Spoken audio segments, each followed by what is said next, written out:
అందరికీ నమస్కారం. శ్రీమద్ భగవద్గీత ఆధ్యాత్మిక రహస్యాలు శీర్షికలో శ్రీ త్రినాథ్ గారు ధారావాహిక ప్రసంగం చేస్తున్నారు.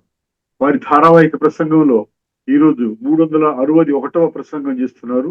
శ్రీ త్రినాథ్ గారికి స్వాగతం. శ్రీమద్ భగవద్గీత ఆధ్యాత్మిక రహస్యాలు ఈ యొక్క అంశంపై మనము చర్చిస్తూ వస్తున్నామండి. 360 ఎపిసోడ్స్ మనం చర్చించుకున్నాము. సుమారు 180 గంటలు చర్చించుకున్నాం. ఆధ్యాత్మిక రహస్యాలు అంత లోతైనవి. ఎందుకంటే ఆధ్యాత్మిక రహస్యాలు మనకు అవసరం అంటే మన జీవితాన్ని సమూలంగా పరివర్తన చేసుకోవడానికి భగవంతుడే మనకి ఔషధం అన్నమాట. మామూలుగా మనకి ఏదైనా శరీరానికి రోగం వచ్చినట్లయితే మనం ఆసుపత్రికి వెళ్తాం చూసారా.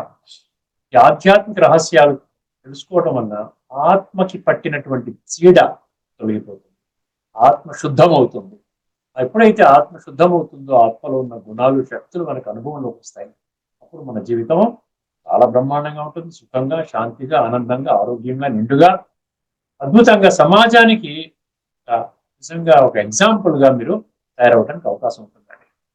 ఇప్పుడు మనము ధార్మికము ఆధ్యాత్మికం అన్న విషయంపై మనం యక్ష ప్రశ్నలు చర్చిస్తూ వస్తున్నాము. ఇప్పుడు యక్ష ప్రశ్న ఐదవ నంబర్ అండి. 5వ యక్ష ప్రశ్న మనం చర్చించుకోబోతున్నామండి. ఏమిటండి యక్షుడు ఏమడిగాడు? కిం శ్రేయ అన్న. మొదటిది ఏంటండి గుర్తుపెట్టుకోండి, కిం ఆశ్చర్యం. రెండవది ఏంటండి కిం స్వప్నం. మూడవది ఏంటండి కిం మార్గం. నాలుగవది కిం ధర్మం. ఐదవది కిం శ్రేయ. నీకు ఏది శ్రేయస్సు నాయనా? అంటే మనిషికి వాడి జీవితం అద్భుతంగా ఉండాలంటే ఏమిటి, ఏ మార్గాన నడవాలి అని అడుగుతున్నాడు. దాని ధర్మరాజు గారు ఏం చెప్పారో చూద్దాం. దీనికి ముందుగానే ఒక 2-3 వాక్యాలు ఇవ్వటం జరిగింది, జాగ్రత్తగా వినండి. మానవునికి నిజమైన మేలు ఏమిటి అంటే కిం శ్రేయ అంటే నిజమైన, ఏదో ఎవరో సినిమా టికెట్ ఫ్రీగా ఇచ్చారు, లేకపోతే ఏదో షోకి ఫ్రీగా ఇచ్చారు, ఏదో సన్మానం చేశారు, ఏదో గిఫ్ట్ ఇచ్చారు, ఇది కాదు. నిజమైన మేలు ఏమిటి? ఏది అతనికి సత్యానికి, శాంతికి, మోక్షానికి దారి చూపిస్తుంది. అర్థమైందండి? ఇది అన్నమాట విషయం. ఇప్పుడు దీనికి ఏమంటున్నాడు ధర్మరాజు గారు, ఏమిచ్చారు ఆలోచించండి. ఏమన్నాడు? సత్యం చ ధర్మం చ శ్రేయస్సు. సత్యం చ ధర్మం చ శ్రేయస్సు.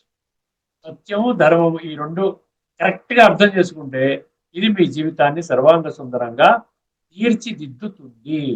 ఇప్పుడు ఒకసారి మనం ఈ 2 పదాలు తెలుసుకోవాలి, క్లియర్గా తెలుసుకోవాలి. సత్యము, ధర్మము. సత్యము అంటే ఏమిటి? సత్యం అంటే మనం మామూలుగా భౌతిక ప్రపంచంలో ఏమండి నేను సత్యం పలుకుతున్నానండి, లేకపోతే కోర్టులో ఒక వాగ్దానం చేయిస్తారు కదా, భగవద్గీత మీద ప్రమాణం చేసి నేను సత్యం పలుకుతాను, ఆ సత్యం కాదండి. ఏంటంటే సత్యం అంటే ఏంటి? ఆధ్యాత్మికంగా మనం ఇప్పటిదాకా అర్థం చేసుకున్నాము. భగవంతుడు పరమ సత్యము, భగవంతుడు నిరాకారుడు, జ్యోతి స్వరూపుడు, వాడిని పరమాత్మ అంటారు, అది సత్యము. ఈశ్వరుడు, మహేశ్వరుడు, యోగేశ్వరుడు, పరమేశ్వరుడు అని మనం అంటున్నాం కదా, సత్యము. అర్థమైందండి? నేను దేహము అన్నది సత్యము కాదు, నేను ఆత్మని. ఈ దేహము నాది, ఈ దేహము ఆధారముగా నా యొక్క విద్యుక్త పాత్రని ఈ సృష్టి రంగంపై అభినయిస్తున్నాను, ఇది సత్యము. అర్థమైందండి? సత్యం అంటే సత్యంలో ఉండాలి. ఈ యొక్క సత్యాన్ని కాంక్షించి బృహదారణ్యక ఉపనిషత్తులో 1:3:28లో అసతోమా సద్గమయ, భగవంతుడా నేను అసత్య మార్గములో ఉన్నాను, నన్ను సత్య మార్గములోకి తీసుకుని వెళ్ళు. దానికే సమాధానం, ఈ శాస్త్రాలన్నీ సమాధానం దానికి. అక్కడ ప్రశ్న అడిగి భగవంతుడు ఆన్సర్ చెప్తుంటే వాళ్ళు పట్టించుకోకపోతే ఎట్లండి? అలాగే ఉంది పరిస్థితి. అందుకని ఏంటి, పఠన పారాయణ శ్రవణ, అది కాదు మనకు కావాల్సింది. పఠన పారాయణ శ్రవణ ప్రచార ప్రసారం కాదు, అన్నిటికంటే ముఖ్యం మీరు పఠించకండి, పారాయణం చేయకండి, శ్రవణ చేయకండి, ప్రచారం కూడా చేయకండి, మీరు ఆచరణ చేయండి. అద్భుతంగా మీ జీవితం శ్రేష్టంగా మారుతుంది. సత్యం అంటే ఏం చెప్పాడండి? నేను ఆత్మ అనేది నా శరీరము అనేది సత్యము, నేను దేహము అని జీవించడం అనేది అసత్యము. ఎప్పుడైతే అసత్యంలో నేను దేహం అనుకుంటారో గుర్తుపెట్టుకోండి, మీ యొక్క సమయము, మీ యొక్క ధనము, మీ శక్తులు అన్నీ వ్యర్థమవుతాయి. అర్థమైందండి? ఇంద్రియ సుఖాలు, స్వర్గ సుఖాలు అనుకుంటున్నాం. అదే అర్థమైందండి. ఏమిటి, నేను ఏం భోజనం చేయాలి, వస్త్రాలు వేసుకోవాలి, ఇటువంటి కోరికలు, సాధనాలు, సుఖ సాధనాలు, పరువు ప్రతిష్ట, ఏమంటారు కదన్నా, నా మాన్ షాన్, పేరు ప్రతిష్టలు, సన్మానాలు, గొప్ప గొప్పగా అందరూ నన్ను మెచ్చుకుంటున్నారు.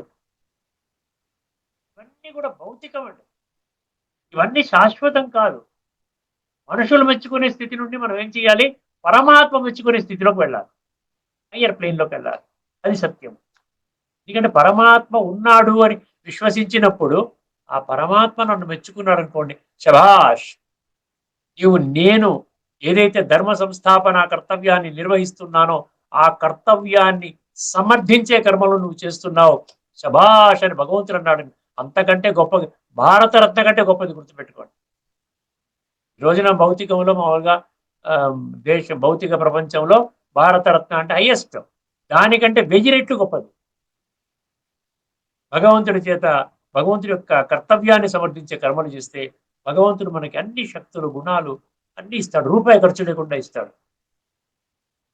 అందుకని ఏం చెప్పాడు ఇక్కడ, ఇంద్రియ సుఖాలు, వికారాలు, మాయ, కోరికలు ఇవన్నీ పెట్టుకుంటాం, మళ్ళీ ఏమంటాం, అసతో మాసద్గమయ అంటాం. ఇప్పుడు సత్యం అంటే అర్థమైంది. ధర్మంలోకి వెళదాం. ధర్మం అంటే ఏంటి, ఆ సత్యానికి అనుగుణమైన ఆచరణ. సత్యం ఏం చెప్పింది, నేను ఆత్మని. దానికి అనుగుణమైన ఆచరణ అంటే ఏంటి, ఆత్మిక స్థితిలో ఉండాలి నిరంతరము. మీరు కర్మయోగి స్థితి అన్నమాట. అర్థమైంది. యోగి అనే పదం వచ్చింది కదా, అంటే యోగి అంటే ఆత్మ పరమాత్మతో కనెక్ట్, బుద్ధి ద్వారా, మనసు ద్వారా సంబంధాన్ని జోడించుకునే స్థితి. అటువంటి స్థితిలో మీరు కర్మలు చేయాలి. అర్థమైందండి. అది ధర్మం అంటున్నాడు. అర్థమైందండి. ధర్మం ఈ సత్యానికి అనుగుణమైన ఆచరణ. ధర్మం అంటే మతము కాదు. మరొక్కసారి ఎంత వరకు కూడా మనం చర్చించుకున్నాం. ధర్మం అంటే ఏదో హిందూ ధర్మం, క్రైస్తవ ధర్మం, ముస్లిం ధర్మం, ఇది కాదు. అది బాహ్యమైనది. ఆ ధర్మం గురించి చెప్పడం లేదు భగవంతుడు. దాన్ని మీరు మతము అని అర్థం చేసుకోండి. ఎక్కడైతే ధర్మము అని అంటే ధారణ, ధర్మం ఇది ధారయతి, ధర్మం అనేది ఉంది ఒకటి మంచి సంస్కృతంలో. ధారయతి అంటే దాన్ని ధరించాలి, దాన్ని అనుభవం చేయాలి, అనుభూతిలోకి తీసుకొని రావాలి. అర్థమైందండి. ధర్మం అంటే మతము కాదు, ఇది ఆత్మ యొక్క సహజ స్వభావము. ఆత్మ ధర్మాలు అంటే ఏంటి, ఇప్పుడు ఆత్మ ధర్మాలు అంటే ఏమి చెప్పండి, 7 దివ్య గుణాలు చెప్తారు. ఆనందము, తర్వాత ఏం చెప్తారు, శాంతి, తర్వాత ప్రేమ, శక్తి, జ్ఞానము, జ్ఞానము తర్వాత సుఖము, తర్వాత ఈ విధంగా పవిత్రత. ఈ 7 దివ్య గుణాలు ఆత్మ ధర్మాలండి. ఇప్పుడు ధర్మరాజు అనే పేరు ఎందుకు వచ్చింది చెప్పండి. ధర్మరాజు అంటే ఎవరో ఒక వ్యక్తి కాదు అక్కడ. ఈ యొక్క ధర్మం అనేటువంటి 7 దివ్య గుణాల మీద రాజుగా ఉండడం అనమాట.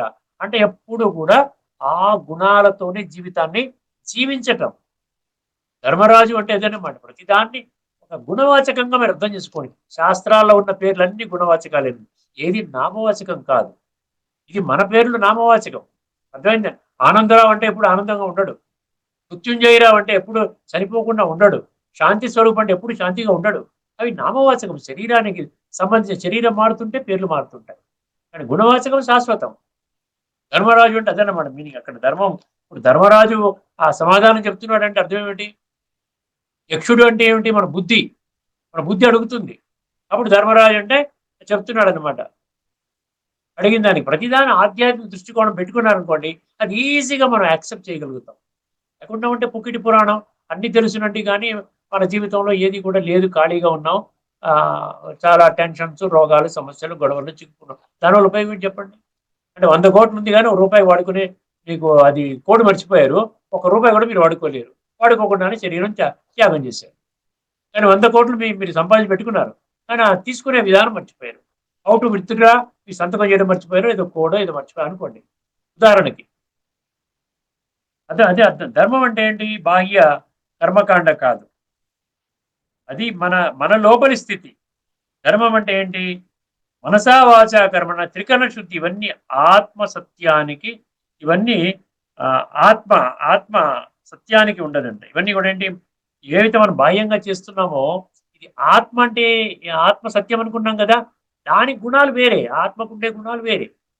ఆత్మకుండే గుణాలు ఏంటి, ఇవన్నీ చెప్పాం కదా, 7 దివ్య గుణాలు, శక్తులు, 16 అధ్యాయంలో 26 లక్షణాలు ఇచ్చాడు. ఇవన్నీ కూడా ఆత్మకు ఉండేటువంటి లక్షణాలు. సత్యం తెలుసుకున్న ఆత్మ ధర్మములో నిలుస్తుందని. చూడండి, సత్యము తెలుసుకున్న ఆత్మ ధర్మములో నిలుస్తుంది.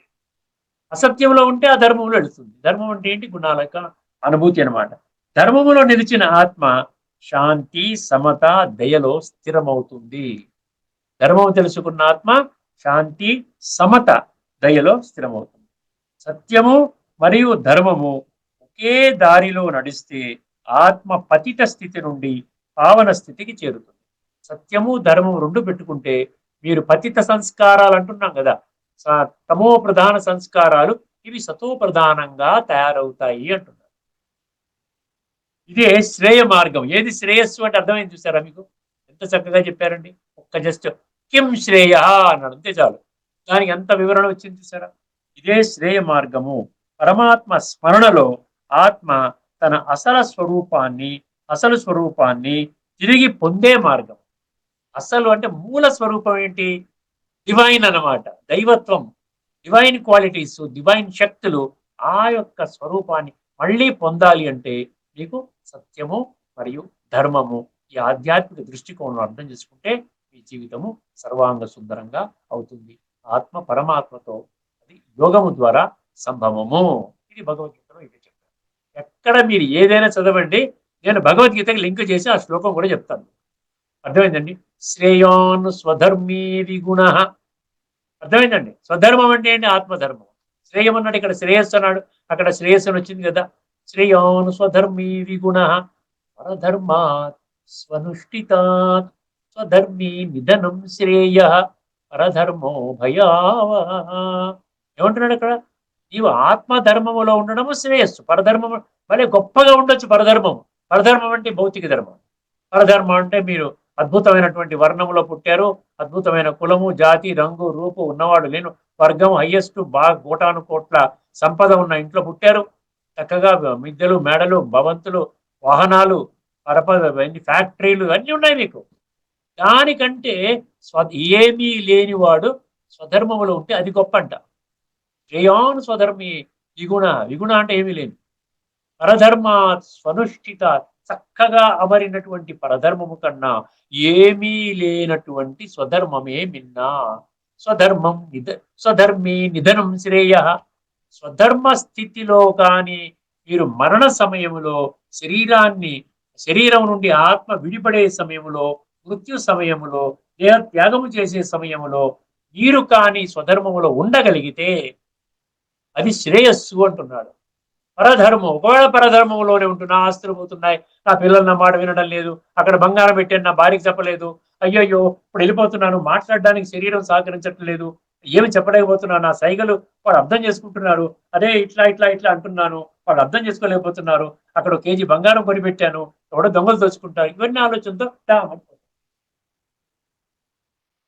అర్థమైందండి? అందుకని శ్రేయస్సు, ఏది శ్రేయస్సు అని గీత చెప్పింది, ఇక్కడ కూడా సత్యము ధర్మము అన్నాను. ఇప్పుడు మనం ఏం చేద్దామంటే గీతల శ్లోకాన్ని మనం గత ఎపిసోడ్ లో మనం చెప్పుకోలేదు. ఇప్పుడు గీతలో మరొకటి కాలచక్రం గురించి వివరించేటువంటి శ్లోకాన్ని మీకు ముందు, అద్భుతమైన శ్లోకం ఉంది. అంటే కొంచెం భాష్యకారులకి కాలచక్ర జ్ఞానం లేకపోవటం వలన వాళ్ళు ఎక్కడైతే పునర్జన్మ న విద్యతే అని వచ్చిందో వాళ్ళు ఏమన్నారు, ఇంకా జన్మ రాహిత్యం అని అన్నారు. అర్థమైంది? వాళ్ళని కూడా ఎవరిని ఏమంటానికి లేదండి. ఎందుకంటే పరమాత్మ చెప్పినటువంటి జ్ఞానం ఆధారంగా నేను ఒక 30 సంవత్సరాలు ఆ విధానంలో ఉన్నాను కాబట్టి నేను అర్థం చేసుకున్నాను కాబట్టి నాకు కూడా తెలియదు. నేను అదే విధంగా అనుకునేవాడిని, కురుక్షేత్రం యుద్ధరంగం అనుకునేవాడిని. భగవద్గీత అంటేను ఎవరైనా ప్రపంచంలో అంత అత్యధిక సంఖ్యలోని మనుషులంతా గీత అంటే అదే అనుకుంటున్నారు. అర్థమైందండి? అందుకని ఇప్పుడు మనకు ఆధ్యాత్మిక దృష్టికోణము అని చెప్పి ఎక్కడొచ్చింది 10వ అధ్యాయంలోని 32వ శ్లోకం మనం చెప్తాం. ఎందుకు చెప్తాం? ఏం చెప్తోందండి? అధ్యాత్మ విద్యానాం, నేను చెప్పేటువంటి విద్య ఆధ్యాత్మిక విద్య అని ఎవరన్నా కాదనగలరా చెప్పండి? అధ్యాత్మ విద్యానాం, సర్వ విద్యలలోకి నేను చెప్పే విద్య ఆధ్యాత్మిక విద్య. ఆధ్యాత్మిక విద్య అంటే 4 ఉంటాయి అందులో: ఆత్మ విద్య, పరమాత్మ విద్య, సృష్టి చక్ర విద్య, అదేవిధంగా కర్మల గుహ్య గతి. అర్థమైందండి? ఈ 4 క్షుణ్ణంగా అర్థం చేసుకుంటే, క్లియర్గా అర్థం చేసుకుంటే, బుద్ధినేత్రాన్ని తెరుచుకొని సత్యము ధర్మం అని అనుకున్నాం. యక్ష ప్రశ్నలు వచ్చింది చూసారా? సత్యము ధర్మము ఆధారంగా పెట్టుకున్నట్లయితే అద్భుతమైన జీవితం పొందుతారు. రూపాయి ఖర్చు లేని పని అండి. ఎందుకంటే అనారోగ్యం పాలవడం, ప్రపంచమంతా రోగాల నిలయంగా తయారు చేసుకోవడం అది ఏమైనా కరెక్టా? ఎక్కడ పడితే అక్కడ అన్ని కూడా ఎన్ని ఏమున్నాయి చెప్పండి? ప్రపంచం అంతా కూడా ఆసుపత్రులే కదా. Multi speciality, super speciality, duper speciality, ఎన్ని ఎన్ని ఉన్నాయి చెప్పండి? ల్యాబొరేటరీలు, బ్లడ్ బ్యాంకులు, అదేవిధంగా కోటాను కోట్ల సంఖ్యలో మందుల షాపులు. ఇవన్నీ దేనికి చిహ్నం అండి? మీరు రోగాన్ని కోరుకుంటున్నారు, ఆరోగ్యాన్ని కోరుకోవటం లేదు. కానీ ఏమంటారు మీరు? ఆరోగ్యం మహాభాగ్యం అంటారు. ఏం మహాభాగ్యం? 1% ఒక్క క్షణం కూడా మీకు తీరిక లేదు ఆరోగ్యం గురించి వినటానికి. మీరు ఆరోగ్యం పాడు చేసుకోవడమే ప్రపంచం చెప్పిన నీత్యా? ఏ శాస్త్రం చెప్పింది ఆరోగ్యాన్ని పాడు చేసుకోమని చెప్పి? ఒక్కసారి జాగ్రత్త ఈ శ్లోకాన్ని విందాం. 8వ అధ్యాయంలోని 15వ శ్లోకం ఉంది. ముందుగా శ్లోకాన్ని వినండి. మాముపేత్య పునర్జన్మ దుఃఖాలయం అశాశ్వతం నాప్నువంతి మహాత్మానః. అర్థమైందండి? నాప్నువంతి మహాత్మానః సంసిద్ధిం పరమాం గతాః. అద్భుతమైన శ్లోకం అండి. మాం ఉపేత్య పునర్జన్మ దుఃఖాలయం అశాశ్వతం నా ఆప్నువంతి మహాత్మానః సంసిద్ధిం పరమాం గత. ఇది శ్లోకం అండి. ఒక్కసారి పదవిచ్ఛేదన చేస్తాము. మాం ఉపేత్య, ఉపేత్య అంటే పొందడం, ప్రాప్తి చేసుకోవడం. మాం అంటే నన్ను, భగవాను వాచే కదా మనం చెప్పేది. నన్ను ప్రాప్తి చేసుకున్న తను. ఈ నన్ను అన్న సంగతి మనకు తెలియదు. అందుకనే మనం ఇంత విశ్లేషణాత్మకంగా సుమారుగా నేను అనుకోవడం 200 ఎపిసోడ్స్ నుంచి మనం పరమాత్మ గురించి చర్చిస్తున్నాం. ఎక్కడైనా ఈ చర్చ మీరు జరిగిందండి? భౌతికం అంటే ఏ చర్చ లేదు. భౌతికం, భగవంతుడు దేహదారి అంటే ఏ చర్చ లేదు. ఇంకా భగవంతుడు ఆధ్యాత్మిక కోణంలో పరమాత్మ నిరాకారుడు, జ్యోతిర్బిందు స్వరూపుడు అంటే ఇంత చర్చ వచ్చింది. ఇంకా చర్చ కొనసాగుతుంది కూడా. అర్థమైందండి? మాం అంటే నన్ను, నన్ను అన్నాడు కానీ మేము అన్నాడా? పరమాత్మలు అన్నాడా? గాడ్స్ అన్నాడా? భగవంతులు అన్నాడా? ఈశ్వరులు అన్నాడా? పరమేశ్వరులు అన్నాడా? సర్వధర్మాను పరిత్యజ్య మాం ఏకం శరణం వ్రజ. అది ఎందుకు మర్చిపోతున్నారు? మాం ఏకం శరణం. భగవంతుడి మాటలు విన్నవాళ్ళు ద్రోహులు అవుతున్నారు ఈ రోజున. భగవంతుడి మాటలు నిర్లక్ష్య ధోరణిలో ఆ విధంగా విస్మరించినటువంటి వాళ్ళు పెద్దవాళ్ళు అవుతున్నారండి. అదే కలియుగం యొక్క నీతి. మంచికి ఎటువంటి ఏమీ లేదు, విలువ లేదు. చెడు మార్గంలో వెళ్లే వాళ్ళకి గౌరవము, తప్పుడు పనులు చేసే వాళ్ళకి గౌరవము, చరిత్రహీనులకి గౌరవము, పెద్దపీట. ఒక పదము చూడండి, ఆ మాం అనే పదంలో ఎంత మీనింగ్ ఉందో చూడండి. మాముపేత్య, ఆ పునర్జన్మ పక్కన పెట్టండి. మాముపేత్య పునర్జన్మ దుఃఖాలయం అశాశ్వతం అన్నాడు. దుఃఖాలయం అంటే ఏంటి? ఈ కలియుగం యొక్క అంతిమ స్థితిలో దుఃఖం యొక్క ఆలయం అంట. దుఃఖాలయం అంటే అందరూ బాధల్లోనే ఉన్నారు. ఎంత గొప్ప గొప్ప వాడి ఇంటికన్నా వెళ్ళండి, వాళ్ళు కూడా ఏదో ఆస్తి తగాదాలనో, ఎక్కడో బిడ్డలు నా మాట వినడం లేదండి, లేకపోతే నా కోడలు ఇబ్బంది పెడుతుందండి, లేకపోతే నన్ను ఎవడు పట్టించుకోవట్లేదండి, నా పిల్లలు ఓల్డేజ్ హోమ్లు పెట్టారండి. ఓల్డేజ్ హోమ్స్ ఎందుకు వచ్చాయండి? ప్రపంచం మొత్తం మీద ఓల్డేజ్ హోమ్స్ ఉన్నాయి. ఎందుకు వచ్చాయి? తల్లిదండ్రులు చూసుకోలేరా?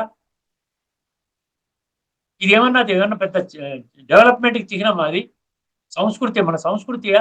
వాళ్ళు ఎక్కడో ఒక రూమ్ లో పడేసి డబ్బులు కడతాం మేము, పర్వాలేదండి, నెలకి 50,000 చెక్కు పంపించేస్తాం మీకు, మా వాళ్ళకి తిండి పెట్టండి, చూసుకోండి, మేము మాకు టైం లేదు. ఇవన్నీ దేనికి చిహ్నం? ఎటుపోతున్నామండి? ప్రపంచం ఎటుపోతుందండి? దుఃఖాలయం అనేసాడు. అందుకనే గతి లేక వెళుతున్నారు అక్కడ. వాళ్ళు ఏం చేయలేరు కదా. కొంతమంది అయితే వీడియోస్ వస్తున్నాయి, తల్లిదండ్రులు గెంటేస్తున్నారు ఇంట్లోంచి. మీ దిక్కు నాకు చోటికి పోండి, మాకు సంబంధం లేదు. అయిపోయింది. ఎందుకంటే వాళ్ళకి శరీరం పనికిరాదు. ఇంకా ఎందుకు వాళ్ళు ఏం డబ్బు సంపాదించలేరు, ఏమి చేయలేరు, మీకు పని చేసి పెట్టలేరు, మీకు ఒక పిసరంత సాయం చేయలేరు. దుఃఖాలయం. రెండోది ఏం చెప్పండి? అశాశ్వతం అన్నారు. అశాశ్వతం, శాశ్వతం కాదు ఇది. మీరు ఏదైతే చేస్తున్నారో అది కేవలం ఒక్క జన్మకి మాత్రమే. మీ యొక్క బొందిలో ప్రాణం ఉన్నంత వరకే. మీ ఆఖరి శ్వాస విడిచిపెట్టారా మీకు ఎవరితో సంబంధం లేదు, మీ దేహంతో కూడా సంబంధం లేదు. 100 సంవత్సరాలు, 70 సంవత్సరాలు, 80 సంవత్సరాలు మీతో అంటిపట్టుకున్న శరీరంతో కూడా సంబంధం లేదు. ఒంటరి ప్రయాణము. ఆ ప్రయాణము శ్రేయస్సు, మంచిగా ఉండాలి, ఆనందకరంగా ఉండాలి, పరమాత్మ ఒడిలోకి వెళ్ళాలి అన్నటువంటి భావన మీకు ఇప్పుడు కలగాలి. శరీరంలో ఆత్మ ఉండగానే కలగాలి. ఇప్పుడు నిర్లక్ష్య ధోరణి పనికిరాదండి. అంతకాలేచ మామేవ స్మరణ ముక్త్వా కళేవరం ప్రయాణకాలే మనసాచలేన భక్త్యాయుక్తో యోగ బలేన చైవ భ్రువోర్మధ్యే ప్రాణమావేశ్య శక్నోతి హైవ యః సోఢుం శరీర విమోక్షణాత్ ఏషా బ్రాహ్మీ స్థితి పార్థ నైనాం ప్రాప్య విముహ్యతి స్థిత్వా స్యామంతకాలేపి. సరా, అంతకాలం కళేబరం ఎన్ని శ్లోకాల్లో చెప్పాడు? 12 శ్లోకాల్లో ఉంది. మన అంతిమ సమయములో శరీరాన్ని ఎట్లా విడిచిపెట్టాలి అది కూడా చాలా స్పష్టంగా చెప్పాడు భగవద్గీతలో. ఏ విధంగా జీవించాలి, కలియుగి సంస్కారాలతో ఏ విధంగా మరణించాలి, నూతన జన్మ ఈ సంగమ యుగంలో ఒక బ్రాహ్మణ శూద్ర జాతి శూద్ర సంస్కారాలను విడిచిపెట్టి ఒక బ్రాహ్మణ సంస్కారాన్ని ఎలాగ తెలుసుకోవాలి, తీసుకొని తర్వాత మళ్ళీ దేవతా సంస్కారాలు ఎలా పొందాలి ఈ రాజయోగం ప్రక్రియ ద్వారా చెప్తున్నారు. అది వినండి వాళ్ళకి ఏమవుతుంది? దుఃఖాలయము. ఈ దుఃఖాలయం అని అర్థం చేసుకున్నప్పుడు దాని మీద కొంచెం వ్యామోహం తగ్గుతుంది. దుఃఖాలయం అశాశ్వతం అన్నాడు. ఇదే విషయాన్ని 9వ అధ్యాయం 33వ శ్లోకం రాసుకోండి మీరు దయచేసి. అక్కడ ఏమంటాడు చూసినా ఇదే విషయాన్ని ఇంకో మార్చి చెప్తాడు. దుఃఖాలయము అశాశ్వతం అన్నాడు కదా, అక్కడేమంటాడు? దుఃఖాలయం అశాశ్వతం అన్నాడు కదండి. అక్కడ 9వ అధ్యాయం 33వ శ్లోకంలో చాలా చక్కగా అనిత్యం అసుఖం లోకం అంటాడు. అశాశ్వతం అంటే ఇక్కడ ఏమొచ్చిందండి? అనిత్యం అన్నాడు. అనిత్యం అన్నా అశాశ్వతం ఒకటే కదా, అనిత్యం. ఇక్కడ దుఃఖాలయం ఏమన్నాడు? అసుఖం అన్నాడు. దుఃఖాలయం అశాశ్వతం అనిత్యం అసుఖం లోకం ఇమం ప్రాప్య భజస్వము. నన్ను పట్టుకోండి, మీరు వదిలిపెట్టండి మిగతావన్నీ కూడా. నేనున్నాను, మిమ్మల్ని కడతీర్చేవాడిని, మీ యొక్క జీవితాన్ని ఉద్ధరించేవాడిని నేను వచ్చాను. ఇమం ప్రాప్య భజస్వమాం అనిత్యం అసుఖం లోకం 9వ అధ్యాయం 33వ శ్లోకం. ఇప్పుడు వినండి, ఇప్పుడు చాలా చక్కగా మీకు అర్థమవుతుంది. ఏమంటున్నాడు ఇక్కడ? ఏమంటున్నాడండి? మాముపేత్య పునర్జన్మ దుఃఖాలయం అశాశ్వతం నాప్నువంతి అంటే నా ఆప్నువంతి. ఇక్కడ వచ్చింది మన ఇష్యూ. ఈ శ్లోకం ఎందుకు చర్చించుకుంటామంటే ఇక్కడ నా ఆప్నువంతి, పునర్జన్మ నా ఆప్నువంతి. పునర్జన్మని ఇక్కడ తీసుకురండి. పునర్జన్మ నా ఆప్నువంతి, నీవు పునర్జన్మ పొందవు, చక్రం బయటికి వెళ్ళిపోతావు. చెప్పడం కాదండి, లాజికల్ కంక్లూజన్ తీసుకుని వెళ్ళాలి. వెళ్ళిపోయి ఏం చేస్తావు? వెళ్ళిపోతే నీకు జననమన్న చక్రంలో లేకపోతే అసలు నీకు ఉనికే లేదు కదా. ఒక ఆత్మ ఇండిపెండెంట్ గా ఒక జ్యోతి స్వరూపంగా ఆత్మస్వరూపంగా ఉన్నట్లయితే ఎటువంటి ఉనికి లేదు. జడమైన శరీరములో ఆత్మ లేకపోతే ఉనికి లేదు. రెండు కూడా జడము కిందనే అవుతుంది, సమానము, జడముతో సమానము. ప్రకృతి ఒక్కటిగా ఉన్నా జడమే, పురుష అంటే ఆత్మ ఒక్కటిగా ఉన్నా జడమే. ఈ రెండు కలిసి ఉంటేనే మీకు అనుభూతులు, ఈ దుఃఖము సుఖము ఎంజాయ్మెంటు, ఇంద్రియ సుఖము అతీంద్రియ సుఖము ఇవన్నీ వస్తాయి. ఈ రెండు విడివిడిగా ఉంటే ఏం లాభం? దానివల్ల ఉపయోగం ఏంటి? బయటికి వెళ్ళిపోయారు, ఏమైపోయింది? మీకు ఏమైపోయింది? ఏం ఉనికి లేకుండా చేసుకుంటే గొప్పతనం అదేమైనా? మిమ్మల్ని మీరు ఉనికి లేకుండా చేసుకుంటే అదేమైనా గొప్పతనమా? పునర్జన్మ నా ఆప్నువంతి. ఎవరికంట? మహాత్మానః అన్నాడు. సంసిద్ధిం పరమాం, పరమ సంసిద్ధిని పొందినవాడంట. పరమ సంసిద్ధిని పొందినవాడు పరమాత్మని పొంది పరమాత్మతో యోగము చేసి హైయెస్ట్ స్థితికి తెచ్చుకున్నటువంటి వాడు, సంస్కారాన్ని పూర్తిగా పరివర్తన చేసుకున్న ఒక మహాత్ముడు. ఏం చెప్తున్నారు వీళ్ళు? కాలచక్రం నుంచి బయటికి వెళ్ళిపోతాడు, నీకు పునర్జన్మ. అటువంటి వాడికి నిజంగా పునర్జన్మ ఉండాలి ఖచ్చితంగా. ఎందుకంటే సంస్కారాలు హైయెస్ట్ లెవెల్లో సతో ప్రధాన స్థితిలో తీసుకున్నటువంటి వాడికి పునర్జన్మ ఉంటే దేవి దేవతగా సత్యయుగంలో పుడతాడు. సత్యయుగంలో శ్రేష్ఠ జన్మలు తీసుకుంటాడు. చక్కగా ఎన్నో జన్మలు మనం అనుకున్నాం కదా, 8 జన్మలు, అక్కడ 20 జన్మలు, 8 12 20 జన్మలు. ఇప్పుడేమో ఈ సంగమయుగంలో బ్రాహ్మణ జన్మ, ఇవన్నీ కలుపుకుంటే 21 జన్మల భోగభాగ్యాలతో కూడుకున్నటువంటి ఈ జన్మను విడిచిపెట్టుకుని ఒక ఆత్మగా ఒక చుక్కలాగా బయటికి వెళ్ళిపోతే అది ఏమన్నా లాభమా మనకి? అందుకని నా ఆప్నువంతి అంటే ఇక్కడ ఏమర్థం చేసుకోవాలి? మహాత్మానః ఏం చెప్పాడు? సంసిద్ధిం పరమాం గతః. సంసిద్ధి అంటే పర్ఫెక్ట్ పొందినటువంటి ఆత్మ ఖచ్చితంగా మళ్ళీ దుఃఖాలయములోకి వెళ్ళడురా నాయన. రేపు అతి త్వరలోనే స్వర్గ సుఖాలతో కూడుకున్న స్వర్గం అనబడేటువంటి సత్య త్రేతాయుగాలు పరమాత్మ స్థాపన చేస్తున్నాడు. ఈ కాలచక్రము తిరుగుతుంది. కలియుగము మారి అది కృతయుగముగా గోల్డెన్ ఏజ్ గా సత్యయుగముగా పరివర్తన చెందుతుంది. ఈ పరివర్తన చెందినప్పుడు అందులోకి ఎవరు వస్తారు? కేవలము సంస్కార పరివర్తన చేసుకున్నవాడు వస్తాడు. ఇక్కడ ఏమంటున్నాడు? సంస్కార పరివర్తన చేసుకున్నవాడు మన జన్మరాహిత్యం అంటున్నారు. అది కరెక్ట్ కాదండి. మళ్ళీ దుఃఖాలయం అంటే మళ్ళీ కలియుగములో, ఇప్పుడు ఉన్నటువంటి కలియుగములో ఏదైతే చూశాడో అవన్నీ ఏమి ఉండవు. ఆయన సత్యయుగములో బ్రహ్మాండంగా ఉంటాడు. స్వర్గ సుఖాలు అంటారు చూసారా, ఆత్మిక చింతనలో ఉంటాడు. ఆత్మలో ఉన్న గుణాలను అనుభవం చేస్తూ ఉంటాడు. చక్కగా అక్కడ పరమాత్మ అవసరం లేదండి. దీని యొక్క ఇప్పుడు చేసుకున్నటువంటి పురుషార్థానికి అది భగవంతుడు ఇచ్చినటువంటి గిఫ్ట్ అన్నమాట. అది ప్రాలబ్ధము. ఆ ప్రాలబ్ధాన్ని అనుభవం చేసుకుంటూ యథా రాజా తథా ప్రజ అంటారు చూసారా, ఆ విధంగా ప్రజలందరూ కూడా చక్కగా ఉంటాడు. రాజులాంటి పదవి తన సంస్కారాలకు అనుగుణంగా. ఎందుకంటే సంసిద్ధిం పరమాం అన్నాడు కదా, పరమ సంసిద్ధి పొందినటువంటి మహాత్ముడు ఆ విధంగా జన్మ తీసుకుంటాడు. కానీ మళ్ళీ ఈ దుఃఖ ప్రపంచంలోకి రాడు. ఎప్పుడు వస్తాడు? ఒక్కసారి మీ కాలచక్రం చిత్రం చూపిస్తాను. ఒక్కసారి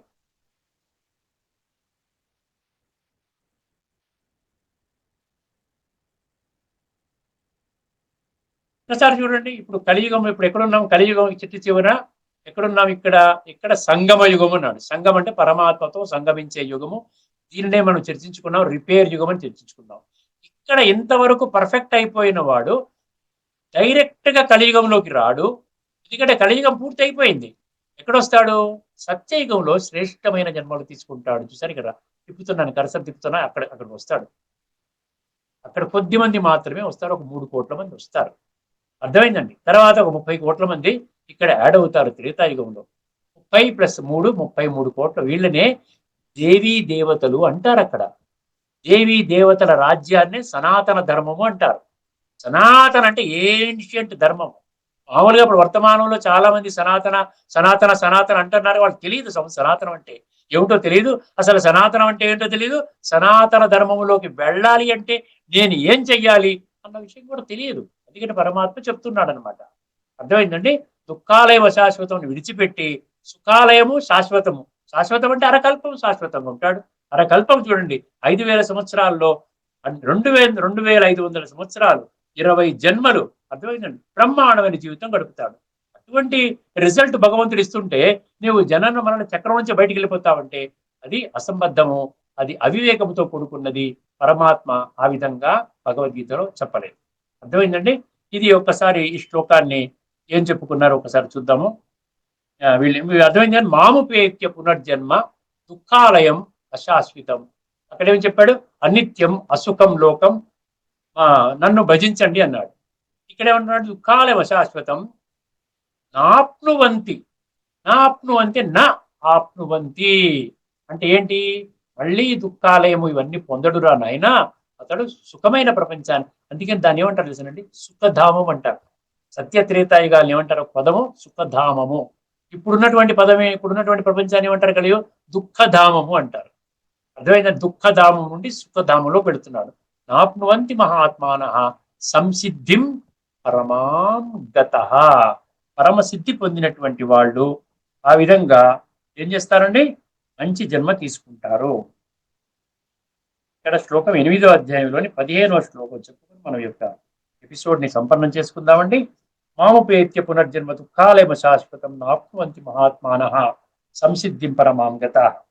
పరమసిద్ధిని పొందిన మహాత్ముడు. చూడండి, పరమసిద్ధిని, హైయెస్ట్ పర్ఫెక్ట్ సోల్స్ అనమాట.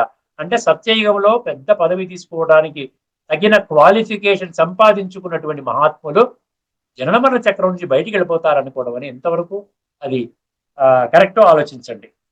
మహాత్ములు నన్ను చేరిన పిదప దుఃఖములకు నిలయమైన క్షణభంగురమైన పునర్జన్మను పొందరు. అర్థమైందండి. ఇది దీన్ని మీరు కరెక్ట్ గా అర్థం చేసుకోవాలి.